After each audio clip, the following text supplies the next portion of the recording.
আসসালামু আলাইকুম। কি অবস্থা সবার? আশা করি সবাই ভালো আছেন। তো অতিরিক্ত বৃষ্টি হওয়ার কারণে আমাদের জমিগুলোতে প্রচুর পরিমাণে পানি হয়ে গেছে। পানি হওয়ার কারণে এই মাছ প্রচুর পরিমাণে মাছ চলে আসছে জমিতে। তো এই কারণে মাছ ধরার জন্য সবাই জাল ফালাইতেছে। তো আমিও জাল একটা ফালাইতেছি। সবাই আরকি মাছ ধরার জন্য এই জাল এইসব জালগুলো বসাইতেছে ডুবির অনেক জায়গায়। যেখানে মাছ বেশি বা সব জায়গায় মাছ আছে। তবে ওরা মানে পুরা ডুগির ভিতরে, ডুগি অনেক বড়। ডুগির ভিতরে যেখান দিয়ে পারতেছে ওইখান দিয়ে বসাইতেছে। তো আমিও ভাবলাম আমিও ওই যে বাড়ির পাশে একটা জমিন আছে, ওই জমিনে একটু জাল বসাই দিই। তো আমি আসলে বৃষ্টির ভিতরে পানির ভিতরে নামতে ইচ্ছা করতেছে না। তাই আমাদের একটা নৌকা আছে, নৌকা দিয়ে নৌকার উপর থেকে জালগুলা বসাতে চেষ্টা করতেছি। আসলে এমনি বসাইতে জাল এত বেশি পরিশ্রম হয় না। আমাদের এখানে হচ্ছে কি মানে জাল বসাইতে হলে নিচে নামা লাগে, নিচে নামায় জালগুলো ঠিকঠাক করে বসানো লাগে। তাহলে মানে মাছগুলো লাগে জালের ভিতরে। তো আমাদের এখানে হচ্ছে কি এত মানে আমরা নৌকার উপর থেকে জাল ফালাই দিয়েছি। তো আমি আসলে এভাবে অনেক জাল ফালাইছিলাম আরো অনেক আগে। বাট এখন তো আমি ঢাকায় থাকি, তাই আর গ্রামে এরকম করে নিজের এলাকায় জাল বসানো হয় না বা ঘোরাঘুরি হয় না। আগে নৌকা নিয়ে প্রচুর ঘোরাঘুরি করতাম নৌকা নিয়ে, এখন আর হয় না।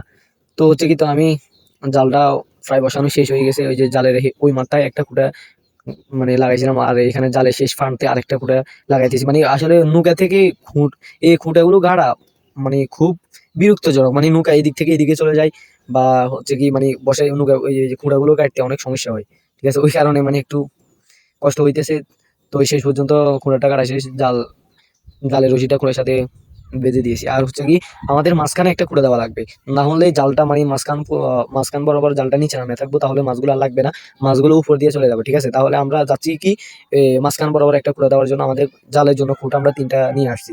তো এই ৩টা নিয়ে আসছি বলতে আমরা মাঝখান বরাবর একটা খুঁটে দিয়া দিব, যেন জালটা মানে এক লেভেলে থাকে, মাছগুলো যেন আর উপর দিয়ে না যেতে পারে। মাছগুলো যেন জালের ভিতর দিয়ে যেতে লাগলেই তো জালের ভিতর লাগবে। তাই মানে জালগুলো যেন নিচে না পড়ে থাকে, ওই জন্য আমরা মাঝখান বরাবর বেছে নিয়েছি খুঁটা একটা দেওয়ার জন্য। তো আমাদের আসলে গ্রামে এইভাবেই মাছ ধরা হয়, এইভাবেই নৌকা দিয়া জালগুলো বসানো হয়।